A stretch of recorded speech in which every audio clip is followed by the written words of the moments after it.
Lá no ano, iniciando aí nosso estudo, né, sobre industrialização tardia, nós temos aí na página 221, né, o primeiro subtítulo do capítulo, as principais características, tá? Quando a gente fala das características desse tipo de industrialização, a gente está falando, né, de uma indústria ou de um parque industrial que foram formados nesses países, principalmente com a ajuda das nações desenvolvidas, né, que já haviam passado pelo processo de industrialização.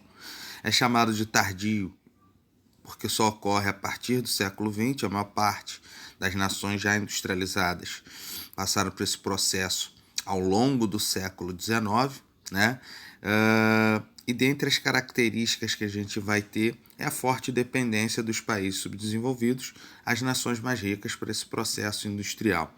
Um outro fator importante, né, que a gente vê é que, apesar de instalar essas indústrias, né, nos países mais pobres, as nações desenvolvidas elas priorizam para produção nesses países menos desenvolvidos indústrias de baixo nível tecnológico, enquanto mantém nos seus países as indústrias de alto nível tecnológico. Portanto, como a gente vê aí no esquema, os países desenvolvidos exportam produtos de alto valor agregado, né? E os menos desenvolvidos ou subdesenvolvidos exportam produtos de baixo valor agregado.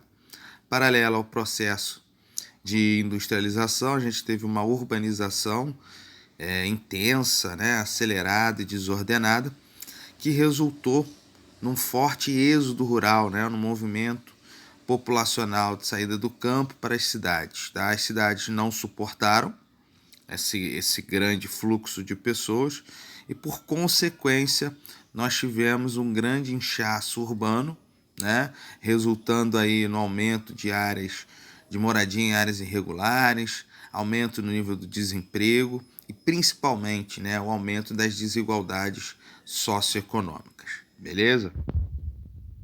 Virando aqui a página, né, para 222, nós temos a substituição, né, de importações, que é a industrialização da América Latina. Início do século XX, as indústrias estrangeiras começam a se instalar nos países latino-americanos, mas logo na primeira década, né, em 14, a gente tem a Primeira Guerra Mundial, depois em 1929 uma crise global econômica e posteriormente, entre a década de 30 e 40, a Segunda Guerra Mundial.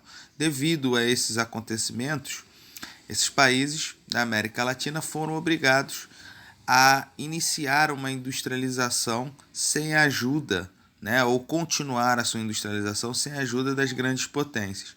Por isso o modelo, né, que a gente classifica como substituição de importações.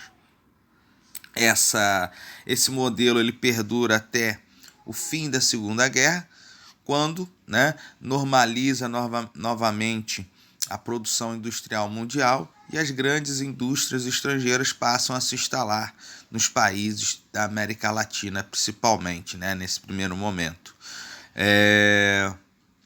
Dentro desse período das duas guerras, né, os países conseguiram acumular recursos e esses recursos foram transformados em obras, principalmente de infraestrutura, para atrair essas grandes indústrias estrangeiras. Tá? Além dessas obras de infraestrutura, os países também atraíram, por meio de isenção ou diminuição de impostos, uma mão de obra barata e leis trabalhistas ainda muito frágeis. Tá? Até hoje, o nosso setor industrial ainda é extremamente, né, dependente dessas indústrias estrangeiras, mas até que apresenta certo destaque, né, em algumas áreas, como automobilística, alimentos, indústria siderúrgica, de eletrônicos, a agroindústria, petroquímica e metalurgia.